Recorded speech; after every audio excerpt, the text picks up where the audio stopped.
आप जरा सा हमको ये बताइए कि द्रौपदी के कपड़े किसने उतारे? वो भी मुसलमानों ने उतारे होंगे, क्योंकि जंग तो सिर्फ हिंदू मुसलमानों के बीच में हो रही है, हिंदू हिंदू तो लड़ ही नहीं सकते हैं। सीता जी का जो अपहरण हुआ वो भी किसी मुसलमान ने किया होगा। और सबसे इंपॉर्टेंट बात यह है कि मनुस्मृति जो हिंदू औरतों को और शूद्रों को इंसान नहीं मानती, वो जो 200 और 300 ईसा मसीह 200 साल या 300 साल पहले ईसा मसीह के पैदा होने से हुई, वो भी मुसलमानों ने लिखी होगी।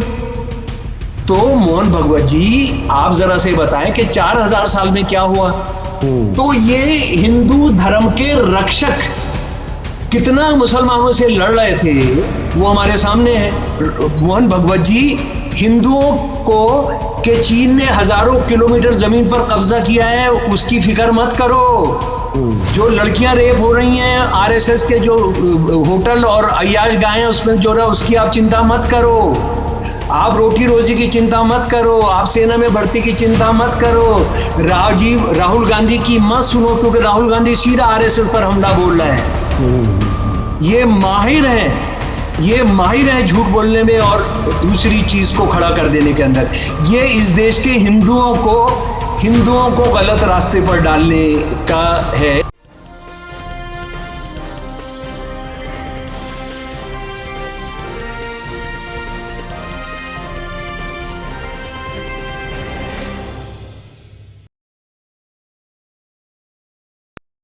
हेलो, नमस्कार, आदाब, सत श्री अकाल और अस्सलाम वालेकुम। मैं हूं मोहम्मद अहमद काज़मी, लेकर आया हूं आपका पसंदीदा कार्यक्रम आपके रूबरू। इस कार्यक्रम में हम कुछ खबरों पर चर्चा करते हैं जो देश के लिए बहुत ही अहम होती हैं। आमतौर पर जो गोदी मीडिया है वो उस गहराई तक न ले जाना चाहता है, बल्कि उन ताकतों को सपोर्ट करता है जो मुल्क को तोड़ने और कमजोर करने की बात कर रहे हैं। इस वक्त एक बड़ा बयान आरएसएस प्रमुख मोहन भागवत जी का आया है।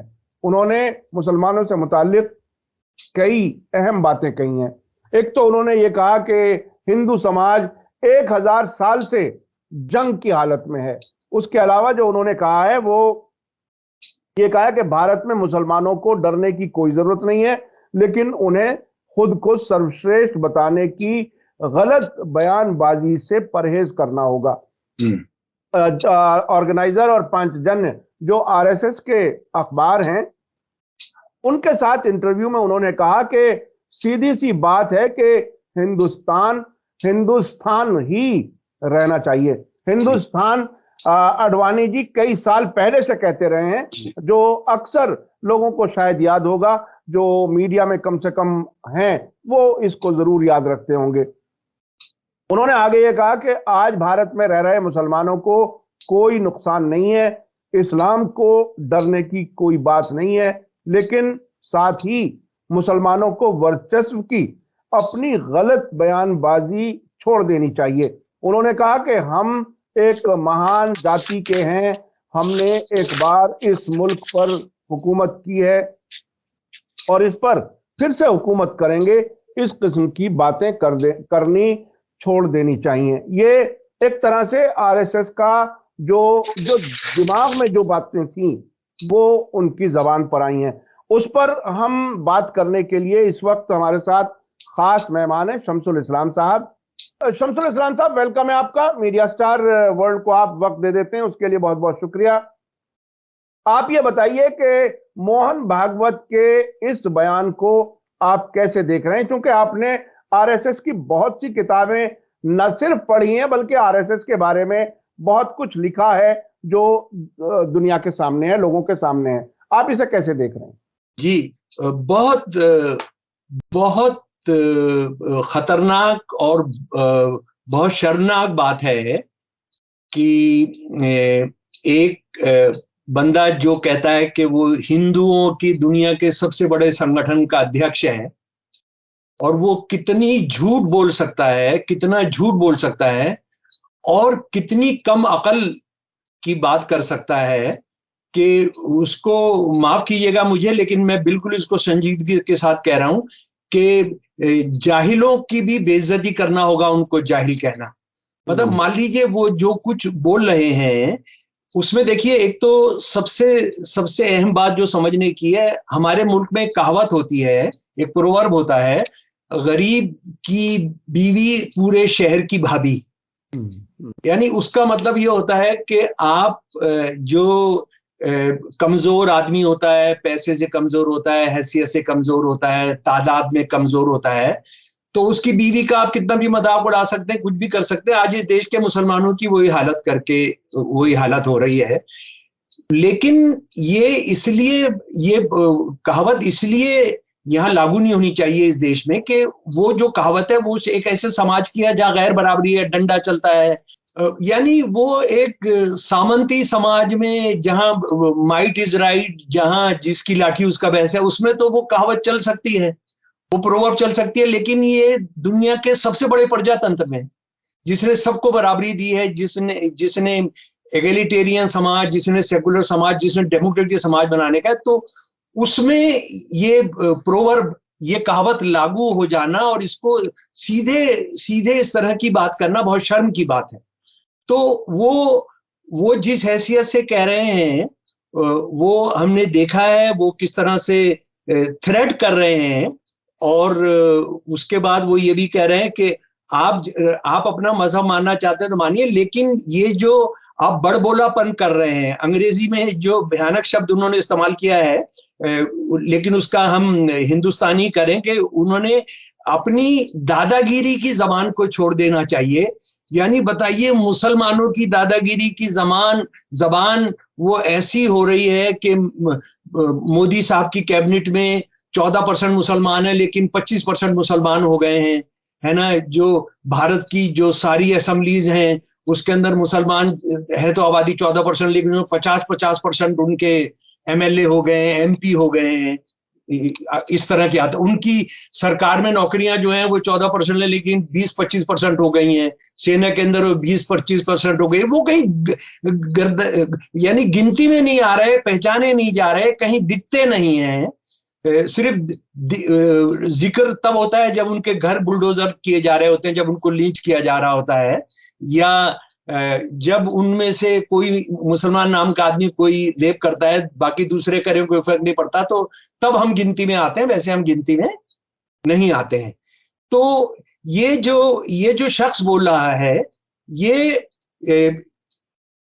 सारे भारतीय संविधान, भारतीय मान्यताओं के खिलाफ तो बोल ही रहा है, लेकिन एक दो बहुत बड़े झूठ बोल रहा है।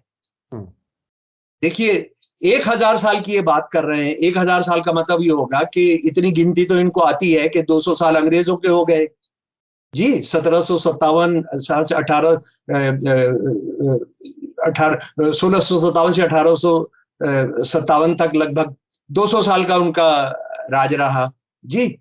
और 800 साल मुसलमानों का बच गया। यानी मुसलमान नाम के राजा जो थे वो इस्लामी राज था, इसका मतलब ये हुआ। पर ये आदमी क्या वाकई में आरएसएस का हेड ये नहीं जानता है कि भारतीय सभ्यता, जो उनके अपने हिसाब से जो हिंदू सभ्यता है, वो 5000 साल पुरानी है। तो 5000 साल पुरानी सभ्यता में 4000 साल को वो भूल गए, और 1000 साल से जंग हो रही है हिंदुओं की। 1000 साल पहले ये हिंदू शब्द लागू नहीं था। ये विवेकानंद जी कह रहे हैं, जिनका जन्मदिन है, ये विवेकानंद जी कह रहे हैं, मैं नहीं कह रहा हूं। ये कह रहे हैं कि हिंदू शब्द तो धर्म से कोई मतलब ही नहीं था। हिंदू शब्द का मतलब था जो भी एक खास ज्योग्राफी एरिया में रहते थे, ये उनका था। अच्छा, अब जरा सा हम हिंदू किससे जंग लड़ते रहे, जरा हम 4000 साल का भी जायजा ले लें। वो तो भूल गए हैं।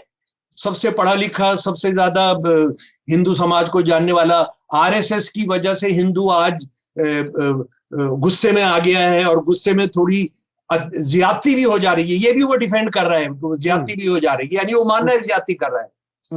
ये शख्स जो है मानना है ज्यादती कर रहा है। और ये दिक्कत उनको क्यों हो रही है, हम साथी लोग, दोस्त लोग इसको भी समझ लें कि पिछले दिनों जो हिंदुत्व के लफंगे जो गुंडागर्दी कर रहे हैं, और हमने देखा कि एक महिला जो मेंबर पार्लियामेंट भी है, जो उन्होंने वहां पर बोला कर्नाटका में चाकू तेज करो, चाकू तेज करके रखो, तो केस हुए हैं पहली बार जो है कोर्ट ने भी थोड़ा सा सख्ती दिखाई है और सिविल सोसाइटी ने भी, सिविल सोसाइटी में मिडिल क्लास ने भी, बहुत सारे लोगों ने जो बिल्कुल ऐसा लगता था कि उनको कोई फिक्र नहीं है, वो भी इस सवाल को उठाया उन्होंने।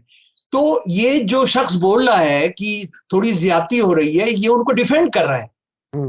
ये कह रहा है कि इन पर कोई केस नहीं होना चाहिए, ये तो ज्यादती, हम दुनिया की सबसे महान सभ्यता नस्ल है, वो ये कह रहा है कि हम दुनिया की सबसे जबरदस्त नस्लों में से हैं और हमने इस देश पर राज किया है। और वो राज का जो चरित्र था वो भी हम जरा सा देखेंगे। तो काज़मी साहब, मैं दोस्तों को जो बताना चाहता हूं कि हम 1800 साल मुसलमानों का राज, मैं उनकी भाषा बोल रहा हूं, 200 साल अंग्रेजों का राज, हम जरा छोड़कर 4000 साल जब हिंदुओं का राज था, जब मोहन भगवत जी के हिसाब से उनका राज था, महाभारत हुई थी। महाभारत जो है, ये कहा जाता है कि ईसा मसीह के 1000 साल से 3000 साल पहले हुई थी। और मैं पूरा जो हिंदू नैरेटिव है, वो बार बार मोहन भगवत जी कर रहे हैं, मुसलमान अपना कथानक बंद कर दे, मुसलमान अपना नैरेटिव बंद कर दे। मैं जरा उनको हिंदू नैरेटिव बताना चाहता हूं महाभारत के बारे में। महाभारत के बारे में यह है कि 18 दिन लड़ाई चली थी। और अगर आप महाभारत में देखेंगे या हिंदू वृत्तांत में चले जाएंगे या महाभारत की डिटेल्स में चले जाएंगे, पहले दिन क्या हुआ, दूसरे दिन क्या हुआ, तीसरे दिन क्या हुआ, चौथे दिन क्या हुआ, उस पर एक एक नॉवल लिख सकते हैं आप, उसके साथ सारी कथा है और ये सब है। और ये मैं मानकर चल रहा हूं, ये सच हुआ था। हालांकि विवेकानंद जी ने जो संस्थाएं बनाई रिसर्च वाली, उन्होंने कहा कि ये बहुत बहुत क्वेश्चनेबल है कि क्या ये सच हुआ था और ये किस जमाने में, क्या एक ही वक्त में लिखी गई थी या सैकड़ों सालों में लिखी गई। हम उस बहस में नहीं जा रहे, हम ये मान रहे हैं कि ये सच इतिहास है जी। उस सच इतिहास में जो 18 दिन चला था, सिर्फ 12 सिपाही बचे थे। 166 करोड़ लोग मारे गए थे, 166 करोड़। ये बात जो है युधिष्ठिर ने धृतराष्ट्र को बताई थी। ये मैं सारा हिंदू वृत्तांत आपको बता रहा हूं। कितने करोड़ मारे गए थे जनाब? 1 अरब 66 करोड़। यानी उस वक्त इससे ज्यादा आबादी होगी। और ये सिर्फ, और संस्कृत नैरेटिव में इसको हम कुरुक्षेत्र युद्ध कहते हैं। और कुरुक्षेत्र कितनी बड़ा है, कितनी बड़ा हम सब जानते हैं, लेकिन वहां मरने वाले जो हैं 166 करोड़ थे जी। तो महाभारत तो जरूर मुसलमानों ने कराई होगी, क्योंकि इनका एक बंदा है आरएसएस का जो आजकल हिस्टोरियन बन गया है, वो ये कह रहा है सब जगह जाकर कि वो 8 करोड़ मुसलमानों को मारा, वो हिंदुओं को मारा मुसलमान राज के अंदर जी। मैं कह रहा हूं कि वो भी एक मिनट के लिए हम सही मान लेते तो यहाँ तो 166 करोड़ लोग मारे गए जी। उसके बाद आप जरा सा हमको ये बताइए कि द्रौपदी के कपड़े किसने उतारे? वो भी मुसलमानों ने उतारे होंगे, क्योंकि जंग तो सिर्फ हिंदू मुसलमानों के बीच में हो रही है, हिंदू हिंदू तो लड़ ही नहीं सकते हैं। सीता जी का जो अपहरण हुआ वो भी किसी मुसलमान ने किया होगा। और सबसे इंपॉर्टेंट बात यह है कि मनुस्मृति, जो हिंदू औरतों को और शूद्रों को इंसान नहीं मानती, वो जो 200 और 300 ईसा मसीह, 200 साल या 300 साल पहले ईसा मसीह के पैदा होने से हुई, वो भी मुसलमानों ने लिखी होगी। तो मोहन भगवत जी, आप जरा से बताएं कि 4000 साल में क्या हुआ। और आप अगर इन कुकर्मों को करने वाले, इन क्रिमिनल एक्टिविटीज को करने वाले, यानी कौरव से बदला लेना है, हनुमान, रावण से बदला लेना है, आपको द्रौपदी के कपड़ा उतारने वालों से बदला लेना है, जिन लोगों ने मनुस्मृति लिखी उनसे बदला लेना है, तो आपने तो हिसाब किताब बहुत पहले से शुरू करना पड़ेगा। और अगर आप उस काम के करने वालों के धर्म और जाति को उससे जोड़ेंगे, जो आप मुसलमानों के, मुसलमान नाम के राजाओं के उससे जोड़ रहे हैं, तो इस देश में तो कोई बचेगा नहीं। महाभारत के बाद तो 12 लोग बच गए थे, या तो कोई बचेगा नहीं। लेकिन इसमें सब एक बहुत ही दिलचस्प बात यह है, जो फैक्ट्स हैं हमारे साथ हिस्टोरिकल जी। इस्लाम के फाउंडर जिनको आमतौर पर कहा जाता है, हालांकि मुसलमान सभी नबियों का एहतराम करते हैं, यह एतकाद है कि इस्लाम शुरू से था, लेकिन प्रॉफिट मोहम्मद की हिस्ट्री देखी जाए तो सीधा सीधा 571 AD, after the death of Christ, तब उनकी पैदाइश होती है। और 632 एडी में उनका इंतकाल होता है। जी। तो ये मुसलमान कौन से मुसलमान है जिनका आप जिक्र कर रहे हैं 5000 साल पहले? ये कहां से हुए? 1000 साल पहले, हाँ, 1000 साल पहले। अच्छा, हाँ, दूसरी बात ये है, नहीं काजमी साहब, मैं एक यहाँ थोड़े सा दखल देना चाहूंगा। जी, जी, जी, मैं कह रहा हूं आप इसको भुला दीजिए, आप पूरा हिंदुत्व नैरेटिव, उनका जो कथानक है उसको मानकर चलिए। जी, हम जी, तो कोई सवाल ही नहीं उठा रहे हैं ना। हम हाँ, तो कह रहे हैं कि ये शाश्वत सच, हम्म, मोहन भागवत जी बोलते हैं, हम्म, मोहन भगवत जी बोलते हैं। और वो बोलने का और वो जो कहते हैं उसका मतलब ये है, शायद सरकार ने वही डर करके ये हिंदू जो है थोड़ा उनको 1000 साल से लड़ रहे हैं, 200 साल से ईसाइयों की लड़ाई की वो बात ही नहीं कर रहे हैं, वो बार बार मुसलमान, क्योंकि देखिए अपने भाषण में उन्होंने कहीं ईसाइयों की बात नहीं की है जो 200 साल का रहा था, वो सिर्फ मुसलमानों की बात कर रहे हैं। और वो सही कर रहे हैं, क्योंकि अंग्रेज राज की तो उन्होंने दलाली की। जो जब भी हिंदुत्ववाद पैदा हुआ और जब स्वतंत्रता आंदोलन था उसके अंदर जो हिंदू नेशनलिस्ट थे उन्होंने अंग्रेजों की मदद की। लेकिन मैं एक और बहुत बुनियादी सवाल आपके सामने, एक बहुत बुनियादी मामला आपके सामने रखना चाहता हूं। 720 के अंदर मोहम्मद बिन कासिम नाम का एक जनरल जो है, एक कमांडर, एक अरब कमांडर आकर सिंध पर कब्जा कर लेता है। और सिंध में उस वक्त बौद्धिज्म आ चुका है, जैनिज्म आ चुका है, लेकिन सिंध के अंदर हिंदू राजा है, धीर उसका नाम है। धीर को वो मारता है, और ये जो काफी जंगली आदमी है ये मोहम्मद बिन कासिम जो है, और ये बहुत कत्ल गारतगिरी करता है, और वो खलीफा के तहत सिंध को लेकर आ जाता है। और ये धीर राजा की जो परिवार की औरतें वगैरह वो ले जाकर वो क्या तोहफे में देता है, वहां अरब ले जाता है, ये सब करता है, ठीक है जी। उसके 100 साल के बाद शंकराचार्य 10 साल के लिए इस देश को आजाद कराने के लिए निकलते हैं। काजमी साहब किससे आजाद कराने के लिए निकलते हैं? मोहम्मद बिन कासिम से, और सिंध को आजाद कराने के लिए? जी नहीं, बौद्ध मत और जैन मत को खत्म करने के लिए वो 10 साल इस देश का दौरा करते हैं। जबकि 100 साल पहले मोहम्मद बिन कासिम इस्लाम के नाम पर, ये वो मुसलमान कमांडर है जो इस्लाम के नाम पर घुसा है। बाकी जो बाद में घुसेंगे उनका इस्लाम से कोई ताल्लुक नहीं है।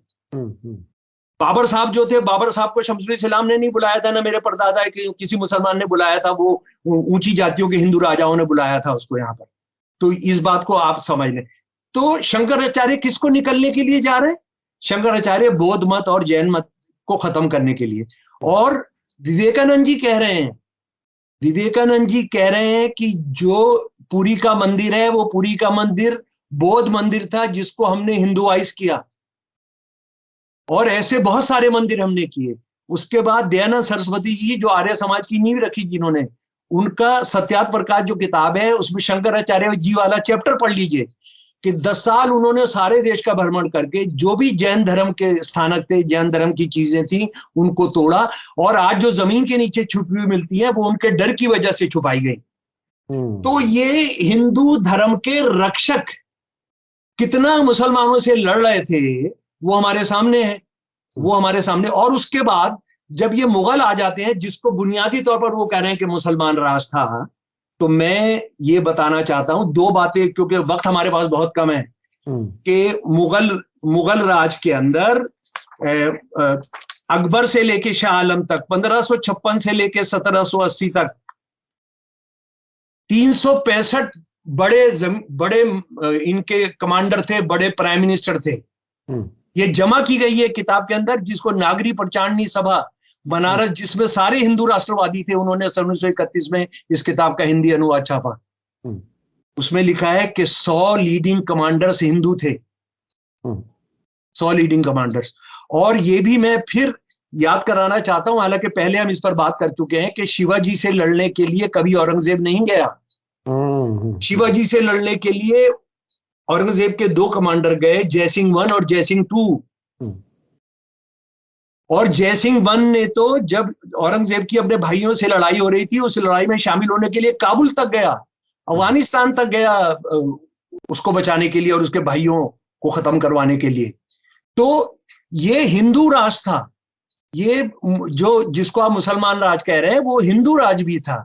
उसके बाद हमको ये शायद ये बात पता नहीं है कि औरंगजेब का जो सबसे इंपॉर्टेंट प्राइम मिनिस्टर था, वजीर आला, उसका नाम था राजा रघुनाथ बहादुर। राजा रघुनाथ बहादुर के जो डिसेंडेंट्स हैं उन्होंने उसकी जीवनी लिखी है। वो इंडिया ऑफिस लाइब्रेरी लंदन के अंदर है, जो मेरे पास है, कि जब वो सबसे बड़े वजीर बन गए तो उन्होंने पूरी सल्तनत के अंदर किसी भी जो ये थे अपना कायस्थ, किसी भी कायस्थ को बेरोजगार नहीं रहने दिया, सबको कुछ ना कुछ काम दिला दिया। दूसरी सबसे इंपॉर्टेंट बात जो मैं यहां पर बताना चाहता हूं, सन 1971-72 के अंदर भारत के अंदर अंग्रेज पहला सेंसस कराते हैं। भाई मुसलमान राज के अंदर 800 साल मुसलमान राजाओं ने इस्लामी राज के अंदर हिंदुओं का कत्लेआम किया, उनको छोड़ा नहीं। और वो एक बंदा कह रहा है कि संपत कह रहा है कि 8 करोड़ लोग मारे गए, 8 करोड़ लोग मार दिए गए थे जी। वो उसका बहुत भाषण चल रहा है आजकल, वो बड़ा हिस्टोरियन भी बन गया है। तो वो 8 करोड़ लोग मारे गए। तो अब मैं सेंसस का जो है उसका डेटा सीधा आपको उसी उनकी साइट से पढ़कर सुना रहा हूं। ये सन 1971-72 के अंदर जो धर्म के आधार पर हुआ, हिंदू जिसमें सिख शामिल थे वो 73.5% थे जी, और मुसलमान 21.5% थे। यानी जब मुसलमान राज खत्म हो चुका, उनका नाम लेवा नहीं है, सिर्फ एक मुगल बादशाह, एक कागजी बादशाह जो है लाल किले के अंदर बचा है, वो भी 1857 को खत्म हो जाएगा। यानी ये 18वीं शताब्दी का मध्य वो है जब मुसलमान राज खत्म हो चुका है। उससे मुसलमान राज 300 साल पहले खत्म हो चुका है जी, जब मराठे आकर और ये सब आकर मुगलों को हरा देते हैं और कब्जा कर लेते हैं। तो ये कैसे हुआ भाई? अगर 800 साल वो सब होता रहा तो यहाँ तो हिंदुओं का नाम लेवा नहीं होना चाहिए था। अच्छा, मैं जो समझना चाह रहा हूं वो ये कि देखिए, ये टाइमिंग इस वक्त ये बात क्यों कही? क्योंकि आपने हमें पहले बताया कि वो तो उनकी किताबों में बहुत पहले से है। इस वक्त ये मुसलमानों को ये मैसेज क्यों देना चाह रहे हैं? आखिर क्या बात है? आपने बहुत बहुत बहुत अहम बात कर ली। असल में हमको इससे शुरू करना चाहिए था। देखिए, ये मुसलमानों को मैसेज नहीं है, ये राहुल गांधी को मैसेज है। ये मैसेज है जो ये शहर डूब रहे हैं, जोशीमठ, उसके बाद करण प्रयाग में भी कल जो है करण प्रयाग में पता लगा। और वो हमारे जो सारे के सारे बड़े धार्मिक स्थल हैं, हिंदू धर्म के धार्मिक स्थल हैं, उन पर इन्होंने वो ठेकेदारों के हाथ में देकर, अभी आरएसएस बीजेपी का आदमी होना, एमएलए होना, वो बेसिकली ठेकेदार हैं।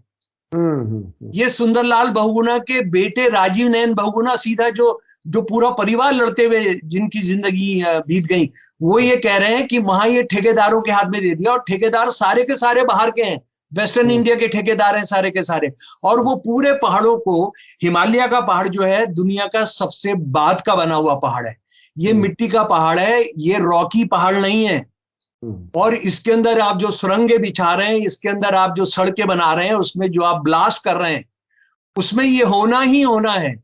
इसको रुकवाने के लिए आप जानते हैं आईआईटी के बहुत मशहूर इंजीनियर वो आत्महत्या कर चुके हैं। वो आत्महत्या कर चुके हैं। एक साधु ने जान दे दी है आमरण अनशन कर। ये मोदी साहब का जो रिलीजियस टूरिज्म का है, ये उसका नतीजा है। और उसके बाद ये मोहन भगवत जी हिंदुओं को कि चीन ने हजारों किलोमीटर जमीन पर कब्जा किया है, उसकी फिक्र मत करो। जो लड़कियां रेप हो रही हैं आरएसएस के जो होटल और अय्याश गाह हैं उसमें जो रहा, उसकी आप चिंता मत करो। आप रोटी रोजी की चिंता मत करो, आप सेना में भर्ती की चिंता मत करो। राहुल गांधी की मत सुनो, क्योंकि राहुल गांधी सीधा आरएसएस पर हमला बोल रहा है। ये माहिर है झूठ बोलने में और दूसरी चीज को खड़ा कर देने के अंदर। ये इस देश के हिंदुओं को गलत रास्ते पर डालने का है। अच्छा, ये तो बहुत ही बड़ी बात आपने कही कि मोदी सरकार खुद हिंदू धर्म स्थलों को एक तरह से तबाह करने का काम कर रही है। ये तो इसका मानी यही हुआ ना? तो फिर वो जो हिंदू राष्ट्र, हिंदुओं के वेलफेयर करने वाली सरकार, हिंदुओं के लिए जान देने वाली सरकार, और जान लेने वाली सरकार जी वो ये तो हिंदू धर्म के जो इतने बड़े बड़े मंदिर हैं सारे पहाड़ों में, खासतौर पर हिमालय में, वो खात्मा होगा, उनकी तबाही होगी, तो आखिर क्या मिलेगा हिंदुओं को? जरा सा एक इसमें जरा सा संशोधन कर लीजिए। हाँ ये हिंदुत्ववादी शासक, इनको हिंदू शासक मत बोलिए। जी जी जी जी, बिल्कुल सही सही। इनका हिंदू धर्म से कोई लेना देना नहीं है, नहीं तो ये इनके हिंदुत्ववादी हथियारों का शिकार गांधी नहीं होते। जो हिंदुत्ववादी संगठनों ने जिन 4 लोगों को मारा है, गौरी, MM कलबुर्गी, गोविंद पंसारे, नरेंद्र दाभोलकर, इनमें से कोई मुसलमान नहीं है। समझ लीजिए आप, इनमें से कोई मुसलमान नाम का नहीं है। इनको जो खतरा है, जो हिंदू धर्म के अंदर जो ईमानदार और उसका जो मानवीय पक्ष है, उसको जो लोग उभारने की कोशिश करेंगे, जो ये कहेंगे कि हिंदू धर्म जंग नहीं मिलकर रहना सिखाता है, ये उसके खिलाफ है। तो एक बात हमारे मीडिया स्टार वर्ल्ड के साथी सुन ले कि ये मुसलमानों को डराना धमकाना नहीं है। उनकी तो हालत ऐसी है, पतली हालत है, वो गरीब की जोरू है कि उनको कोई पूछने वाला नहीं, उनको उससे अरे साहब मैं एक बात बताऊं, लोग सब जानते हैं, याद है लोगों को कि मुसलमानों को क्या कुछ नहीं कहा गया, गोली मारो तक की बात कही गई, क्या क्या नहीं कहा गया, और मुसलमान बिल्कुल खामोशी से बर्दाश्त कर रहा है। और ये शायद बहुत समझदारी भी है कि चूंकि ये प्रोवोक ही तो करना मकसद होता है। जैसे ही प्रोवोक होकर के कोई छोटा सा भी रिएक्शन आए तो फिर तबाह करने का सिलसिला शुरू हो जाए। और अगर रिएक्शन नहीं आएगा तो ये अपने साजिश करके मुसलमान बना के, दाढ़ी पहनवा के और उसको करके करवा देंगे। वो ये भी कर रहा है, लेकिन मुसलमान बिल्कुल रिएक्ट नहीं कर रहा है। मुसलमान बिल्कुल रिएक्ट नहीं कर रहा है। लेकिन मैं आपको बता दूं, क्या ये हिंदुओं के सगे हैं? बाकी सब छोड़िए, जो अभी मैंने बात की, ये हिंदुओं से कितनी नफरत करते हैं और साउथ इंडिया के हिंदुओं से कितनी नफरत करते हैं, मैं आपको बताऊंगा तो आपके होश उड़ जाएंगे कासिम साहब। जी जी जी जी। ये गोलवलकर जो है 17 सितंबर सन 1960 को गुजरात विश्वविद्यालय के सामाजिक विज्ञान अध्ययन केंद्र में मुख्य अतिथि है जी। और किस पर भाषण कर रहा है जरा सुन लीजिए। मैं उसके शब्द उसने जो बोले हिंदी के अंदर वो आपको सुना रहा हूं। मानव नस्लों को क्रॉस ब्रीडिंग द्वारा बेहतर बनाने के लिए उत्तर के नंबूदरी ब्राह्मणों को केरल में बसाया गया और एक नियम बनाया गया कि नंबूदरी परिवार का सबसे बड़ा लड़का केवल केरल की वैश्य, क्षत्रिय या शूद्र लड़की से शादी कर सकता है। एक और इससे भी अधिक साहसी नियम यह था कि किसी भी जाति की विवाहित महिला की पहली संतान नंबूदरी ब्राह्मण से होनी चाहिए और उसके बाद ही वह अपने पति से संतान उत्पत्ति कर सकती है। आज इस प्रयोग को व्यभिचार कहा जाएगा, पर ऐसा नहीं, क्योंकि यह तो पहली संतान तक ही सीमित था। आप बताइए, गोलवालकर ये कह रहा है साउथ इंडिया के हिंदुओं से इतनी नफरत करता है क्योंकि उनको आर्यन नहीं मानता, वो द्रविडियंस मानता है। उनको ये कह रहा है कि उनके लिए पहली संतान उत्तर भारत से गए हुए ब्राह्मण से होनी थी, शादी किसी और से हुई है, पहला बच्चा उसके साथ पैदा करेंगे। अब बताइए, ये क्रिमिनल्स हैं। बिल्कुल, ये तो बहुत ही साउथ इंडिया में आमतौर पर जो दिल्ली के दबाव को जो वो महसूस करते हैं, कभी वो लैंग्वेज के नाम पर, कभी किसी और चीज के नाम पर। लेकिन ये वाली बात जो आपने बताई कि आरएसएस का ये नजरिया और ये जो गवर्नर, जो तमिलनाडु का गवर्नर जो कुछ कर रहा है वो आरएसएस की शाखा से जाकर बात कर रहा है। आप इस देश में एक और झूठ बोला जाता है कि प्राचीनतम भाषा संस्कृत है। संस्कृत बहुत प्यारी भाषा है। उसका जो शासकों से और जुल्म के खिलाफ लड़ने का जो साहित्य वो इतना जबरदस्त है काजमी साहब, लेकिन बदकिस्मती से हम उसका ब्राह्मणिकल जो साहित्य बस उसको जानते हैं। हम उसको वेदांत से आगे समझते हैं। उसमें बहुत बहुत बहुत जबरदस्त क्रांतिकारी साहित्य भी है उसके अंदर। लेकिन एक बड़ा झूठ कि सबसे पुरानी प्राचीनतम भाषा संस्कृत है, झूठ है। प्राचीनतम भाषा तमिल है। ये देखिए, तमिल का जो संगम दौर का जो साहित्य है उसका कोई जवाब नहीं है। और औरत के पक्ष वाला। उसके बाद मैं आपको बताता हूं कि जो वेदांत को ले जाने वाले जिन लोगों ने बौद्धिज्म और जैनिज्म को खत्म किया, वो पहले धर्म थे जो औरत को घर से बाहर लेकर आए, उनको धर्म फैलाने का काम दिया। लोक भाषाओं के अंदर अपने धर्म को उन्होंने फैलाने का काम किया। उससे पहले अगर संस्कृत कोई नॉन ब्राह्मण के कान में भी चली जाए तो उसके कान को आप सीसा और गरम तेल डाल दिया करते थे। उन्होंने इंसानियत जगाई इस देश के अंदर। और हम ये पूछना चाहते हैं मोहन भगवत से, ये तो बताओ कि भारत से बौद्ध धर्म कहाँ चला गया? सारी दुनिया के अंदर फला फूला। और ये आदमी जो, माफ कीजिए मैं वो ये कहूंगा कि illiterates, it's an insult to illiterates to call them illiterate, कि वो धर्म कहाँ चला, सारी दुनिया में कहाँ से क्यों चला गया, यहाँ क्यों नहीं है? अच्छा, मैं एक सवाल जहन में आता है जी। मैं काफी मुख्तलिफ मुल्कों में गया, आप भी गए होंगे, और ये सवाल अक्सर ये सामने आया कि ये जो आमतौर पर बाहर के लोग चूंकि उस गहराई से नहीं जानते, उनका ये कहना कि हिंदू और ज़ायनिस्ट यहूदी एक जैसे होते हैं, एक जैसी आदतें होती हैं, अपने आप को सर्वश्रेष्ठ मानना। हिंदुत्व और ज़ायनिस्ट, हिंदुत्व और ज़ायनिस्ट। हाँ, नहीं, वो बिल्कुल, मैं वहीं पर आ रहा हूं। तो हमें उस वक्त ये लगता था कि नहीं साहब, ऐसा नहीं है, हिंदू तो बहुत अच्छे हैं, हम खुद चूंकि उनके बीच में रहे हैं, स्कूलों में पढ़े हैं, कॉलेज में पढ़े हैं।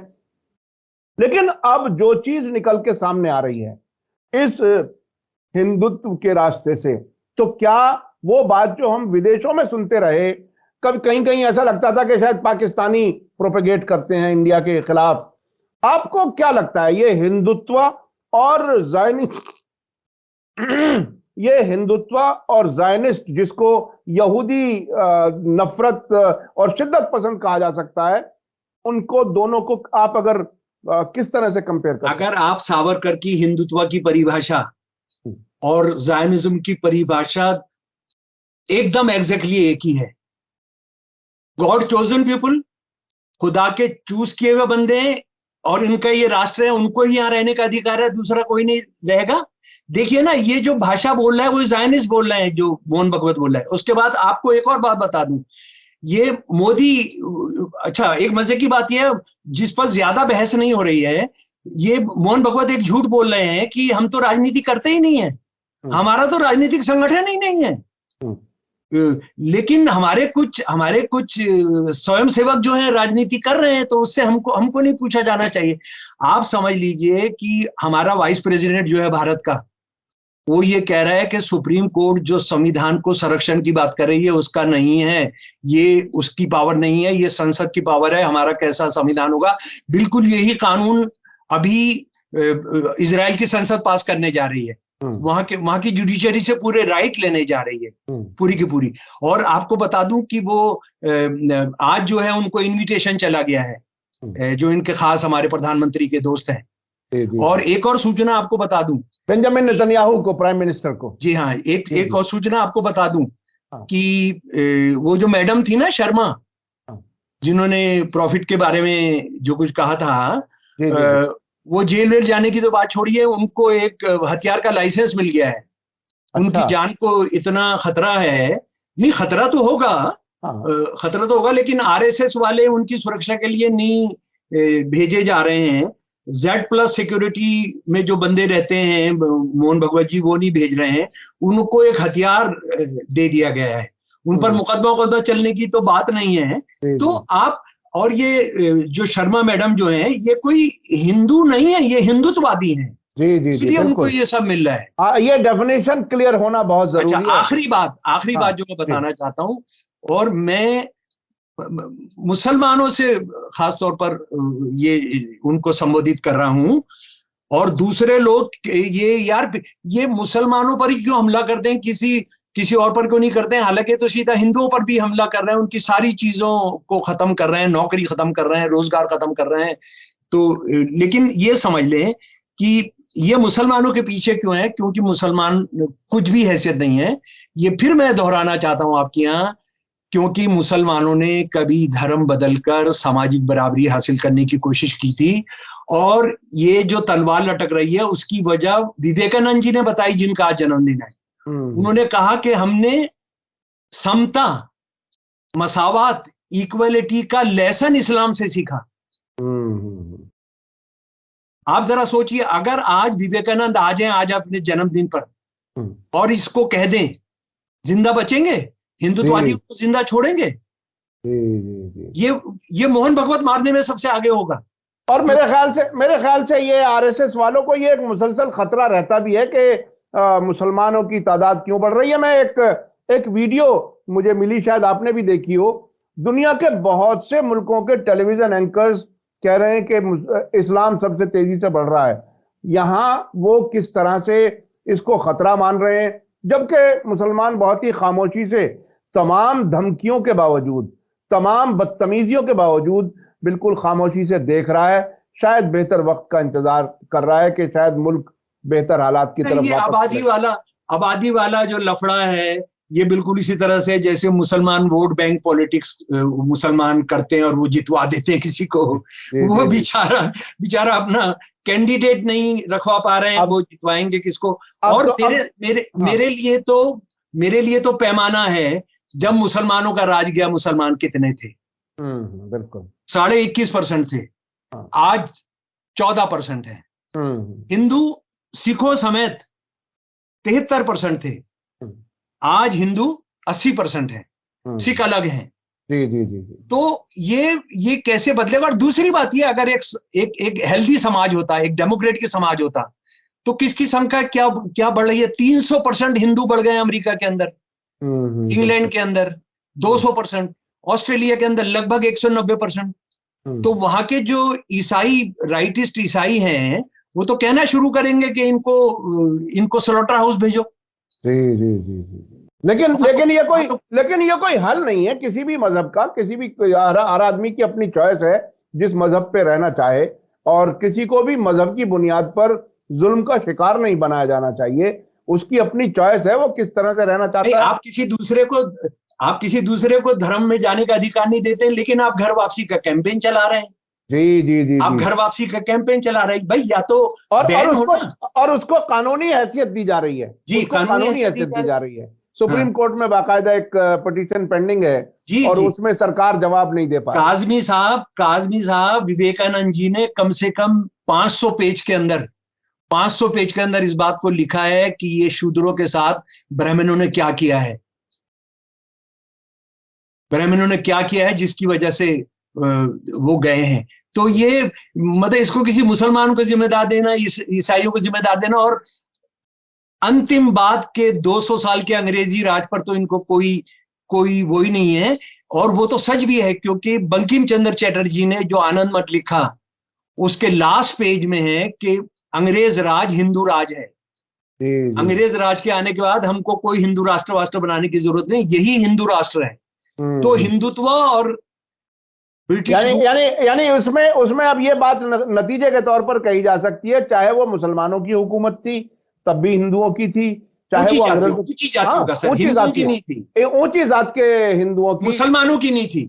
मुसलमान सारे के 90%, 99% नीची जातियों के थे। बिल्कुल। और वो अंग्रेजों के साथ भी वही हुकूमत के मजे लेते रहे, और उसके साथ वो उसूल, मतलब जो सबूत के तौर पर ये कहा जा सकता है कि खुद सावरकर उनके एजेंट बने, पेंशन ली, और उन बाकायदा मुखबिरी की, जासूसी की, ये सारी चीजें हमारे सामने। बंकिम चंद्र चटर्जी ने तो पेंशन तो ली, वो तो नौकरी करते। बंकिम चंद्र जी कह गए कि अंग्रेज राज आने के बाद आपको हिंदू राष्ट्र की जरूरत ही नहीं, यही हिंदू राष्ट्र है। जी। हाँ, तो फिर इसी वजह से वो मुखालफत थी, शायद वो सेकुलरिज्म कतई हजम नहीं हुआ, और आज भी उसी की मुखालफत। और जो बात आज के उपराष्ट्रपति जी कह रहे हैं, वो वही बात कह रहे हैं। चार जो बेसिक स्ट्रक्चर है, उसमें डेमोक्रेसी है, एगलिटेरियनिज्म है, फेडरलिज्म है, रूल ऑफ लॉ है, और कोर्ट के पास जुडिशियल रिव्यू का अधिकार है। उसी को खत्म करना चाहते हैं। बिल्कुल यही बिल इजराइल की पार्लियामेंट में आया हुआ है। जी। बिल्कुल। ये मिलकर के काम कर रहे हैं, एक ही तरह का काम कर रहे हैं। जी। और वही मकसद है उनका भी, और यहाँ भी। ये बहरहाल देखने की बात है कि राहुल गांधी की जो ये कोशिश है, क्या ये रंग लाएगी? क्या हुकूमत तब्दील होगी? क्या अपोजिशन इकट्ठे हो पाएंगे? क्या 2024 में सरकार बदलेगी? ये आने वाला वक्त बताएगा। बहुत बहुत शुक्रिया। अगर नहीं बदलेगी और नए राजा इसी तरह की हरकतें नहीं करेंगे तो देश को बचाना मुश्किल होगा, लेकिन हम जिंदा रहेंगे इतने, जी जी जी हम लोग रहेंगे जिंदा, और हमारे आने वाली पीढ़ियां रहेंगी जो इनको अपने देश को सुअरों के आगे नहीं जी जी जी जी जाने देंगे, जी। उनका शिकार नहीं बनने देंगे। बहुत बहुत शुक्रिया शमसुल इस्लाम साहब, आप बहुत सी जानकारी आपने दी। और अभी चूंकि वक्त कम रह गया, मैं आपने जो कंक्लूड किया बस मैं वहीं पर रुकता हूं। इसी के साथ मुझे दीजिए इजाजत। धन्यवाद, शुक्रिया। जी, जय भारत। मुझे एक बात कहनी है जनाब, जी आखिरी। जी, बताइए बताइए। देखिए, आपके कितने सब्सक्राइबर हैं आपके? हमारे सब्सक्राइबर तकरीबन 7,62,000 के आसपास हैं। 7,62,000 हैं। मैं इनको कहता हूं 5 लाख समझिए, 2,62,000 को आप डाल दीजिए ठंडे बस्ते के अंदर। जी जी और मैं जानता हूं कि आप किस तरह के हालात में इसको चला रहे हैं अकेले, जी जी जी कोई फंड नहीं, कोई पीछे नहीं, कुछ नहीं है ना, और होना भी नहीं चाहिए। जी जी। क्या ये 5 लाख में से 1 लाख लोग 20-20 रुपए भी आपके जो फोन नंबर आपने दिया उस पर नहीं दे सकते हैं? बहरहाल ये क्या सिर्फ आप कमेंट ही लिखेंगे? क्या सिर्फ आप हम बहुत अच्छा काम कर रहे हैं, भगत सिंह बराबर वाले घर में हो जाए, मेरे घर में भगत सिंह की नाम भी ना सुना जाए, और आपसे कोई कुर्बानी करने को नहीं कह रहा है, आपसे 20 रुपए, 50 रुपए, 10 रुपए आप उसमें डालिए। जी जी जी मुझे लगता है ये बहुत शर्म की बात है अगर हम ऐसा नहीं करेंगे। और हमारा जो मीडिया स्टार वर्ल्ड है, आप उसको, मतलब हमारी जान चली जाए, घर के बर्तन बिक जाएं, कपड़े बिक जाएं, ये सब चला जाए, ये चाहते हैं। हालांकि वो कर भी हम इस काम को जिंदा रखेंगे। जी जी, बेशक उसी हाथ उसी बढ़ाइए। मेहनत उसी लगन से हम काम कर रहे हैं। बाकी देखिए आने वाले वक्त में क्या कुछ होगा। अगर कुछ साथी हाथ बढ़ाना, साथी हाथ बढ़ाना।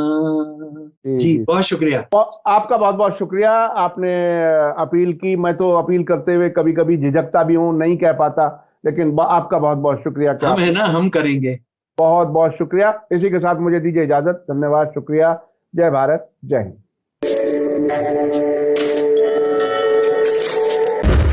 मीडिया स्टार वर्ल्ड के और वीडियो देखने के लिए हमारे चैनल को सब्सक्राइब करें और सीधे नोटिफिकेशन पाने के लिए बेल आइकन दबाएं। और अगर हमारी खबर सच्ची और अच्छी लगे तो अपने व्हाट्सएप, इंस्टाग्राम, फेसबुक और ट्विटर अकाउंट पर ज़रूर शेयर करें।